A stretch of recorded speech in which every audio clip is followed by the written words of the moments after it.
Dave, August 2011, a new market, as you say. Yes. So tell us about the new market. What's happening? Well, it's new in the sense that what we had from the early part of 2009 through the middle of 2010, we had a market that was attempted to be stimulated through the homebuyer tax credit. And that had a big effect. And then, of course, that expired for offers on April 30th of last year. It expired for closings, which is probably the most relevant for us statistically, on June 30th. So at the June 30th of this year, we finally have a whole year in the books with no tax credit influencing that entire 12 months.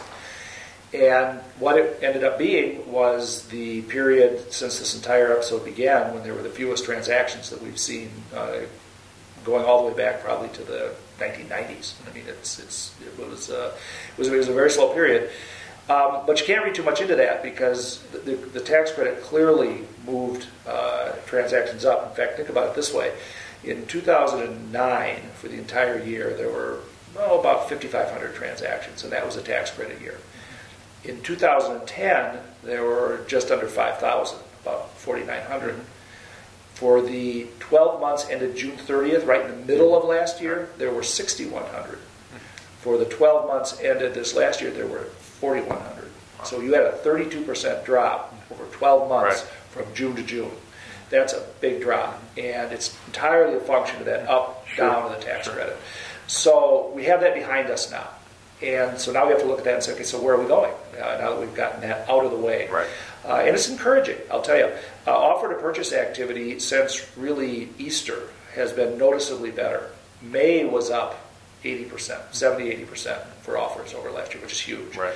June, not as much, but 20 to 30% probably up from last year. July would appear to be on a pace that will be similar, 20 to 30% up for offers to purchase. July closings aren't as exciting as we might like to see, but August closings look like they're probably going to be up 20-30%. So it looks like probably going forward we're looking at about a 20-30% increase over last year. And I think when we're all said and done in 2011, we're going to be down about 6 to 7% from last year in terms of the total number of transactions. And you might say, well, gosh, down, that's not so great.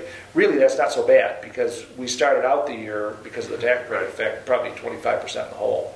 And now we're going to gain that back to where we're almost going to find our way back to break even. The first half of this year has been better than the second half of last year. So there's a noticeable improvement. And we're seeing that improvement continue. There's energy in the market. So we're feeling cautiously optimistic. Now, are we there yet? No, we're not there yet. If you take a look at the number of transactions that were done in Dane County back, let's say in the late 1990s, even go all the way back to 1990, extrapolate that at the growth rate of the county overall, we should be probably in the 5,500 to 6,000 transactions per year. And we're probably in the low 4,000s right now. We'll probably end up this year about 4,500. Okay, 4,500, 4,600. So I think normal would be more, 1,000 more than that. Okay. Let's say 20 to 25% more than that. That'll be normal. How long will it take us to get there? Nobody knows, but we're on our way. We're moving in that direction slowly but surely. So my guess is maybe another couple of years before we get to that, but we will get there. Sure. And we're moving in the right direction. But now we know what we have. Right. And there seems to be a sense on the part of buyers generally that they understand this, that they realize that this truly is the bottom. Right. And so now they're starting to come in, and the buyers that we're working with today are motivated buyers. They're here because they want to buy a house, period. It's not because they're trying to get a deal. It's not because they're trying to take advantage of something. They simply want to buy a house, right. and they are. And so we're seeing buyers commit. It's a much more positive environment than it was a year ago, and so that feels good. Good. And then what does that mean for inventories? Well, inventories are still our problem. In fact, if you look at what's holding the market back, inventories are the problem. Our inventories in Dane County have been stuck in a range. We have about 4,500 single-family, residential listings on the market, about 3,000 single-family, the rest condos. Condo inventories have been slowly falling. Single-family inventories have just been stuck for 3 years, right in that range. And if you take the pace of sales for the 12 months that ended June 30th, it would take the better part of a year to get that inventory off the market, which is really the worst absorption rate months of inventory statistic we've seen. So that on its face looks bad. the pace has picked up. So I think as we go through this year, you'll see that fall just by virtue of the fact that we're going to be absorbing them more quickly than we were in the last year. But even if we get back to 6,000 transactions, in order to get to 6 months of inventory, we need to see inventories about 30% lower than they are. And that's going to take some time. And we thought about this. We said, well, why are inventories so stubbornly high? And we started to look at the distressed inventory issue, which we haven't really looked at very hard. Well, I shouldn't say that we haven't looked at it. Let's just say that it's a hard thing to explain. It's there, but here we are in Dane County. We have a 5% unemployment rate. It's an unemployment rate most counties would kill for. Yes. And yet we have distressed properties. Yes. According to the MLS, about 7, 8, 9% of the properties on the market are distressed. I think that's low. I think they're actually more than that. I've seen some reports in the media and some people that study the market that have extrapolated or estimated that it's 30 to 35%. I think that's high. I don't think it's anywhere near that high. So let's say it's somewhere in the middle. Let's say it's 15, 20, 25%. I don't know what the right number is. No one really knows. There's really no way to know it. But let's just say it's 20%. If that 20% went away, we'd be a long way toward having that inventory equilibrium where we need it to go. So I think our policymakers need to address this distressed inventory problem somehow, more so on a national level than here. In our market, 20% of the market, it's higher than it should be, but it's not. There are parts of this country where it's 50, 60, 70% of the market is distressed still. And there just hasn't really been any effort to approach that. And I think what we'd like to see our policymakers do is, they have to encourage transactions. The only way a market can clear is for people to buy them. And the only way they're going to buy them is they can get financed. And I think there's been a little bit of an overreaction on the financing side in the last year or two. Our regulators are now so fearful of a return to 2000, 2001, 2005 that it's like they're almost trying to extinguish the mortgage lending industry altogether, which I'm exaggerating, of course, but I think it's too tight.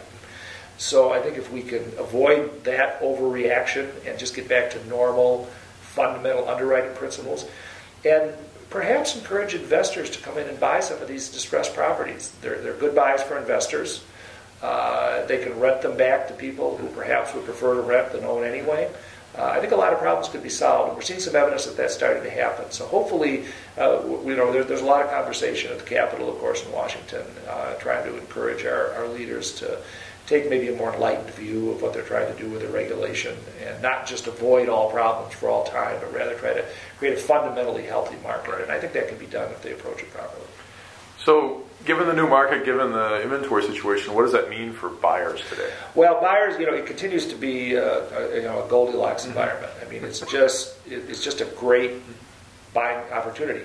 Interest rates right now are even lower than they have been. We've been predicting for about 3 years that interest rates we've cried wolf too long on that. They simply will not go up. There's all kinds of reasons why that is, Europe, et cetera, and so forth, QE2, whatever. It seems very clear that interest rates are going to stay low for some time. Eventually they will go up. There's no doubt about it. But I'm done predicting it's going to happen next quarter or next year. Right. When it happens, it happens. For now, they're low. So buyers should take advantage of that, and they still have plenty to pick from. And we're seeing that there's a lot of competition for properties that are presented properly to the market, which kind of takes us to sellers. There's still too much inventory. You still have too much competition. Buyers have a lot to choose from, so you have to be competitive. We did a study. This is really interesting. We studied and compared properties that have never had a price reduction to properties that have had one or more price reductions. And what we discovered is that if there's never a price reduction, it sells in half the time and for about 12% more in terms of the final sale price. Does that mean the price reductions are bad? No. If you start out high, you're eventually going to be forced, if you want to sell it, to get where the market is. So the point is, don't overprice to begin with. That's the point. And if you discover that you have, the sooner you can get yourself into a range that the market will accept, the better off you are. Now, is this easy for every seller? No. We understand that. I mean, that's sort of the definition in some cases of what a distressed property is. Some people owe more against the house than the market will give them. Those are tough situations. We're not minimizing that by any stretch of the imagination. But the fact of the matter is buyers have choices, and they will choose the best value that they can find, and you must be competitive. You must present the absolute best product to the market that you can. Make sure it's clean, landscaped, staged, painted, perfect. Yes. And then price it well. And we've seen in those cases multiple offers Right. almost immediately. Right. So not in every case, there's no guarantee, but certainly in many cases we've seen that. If you can get it sold in 30 to 60 days, much better off, because beyond that, you start to become overlooked. And shop-born really means shop-born in this market, so you really want to be aggressive up front. Great. Thanks, Dave. Thank you, Jim. See you I next look forward quarter. to seeing you. Yeah.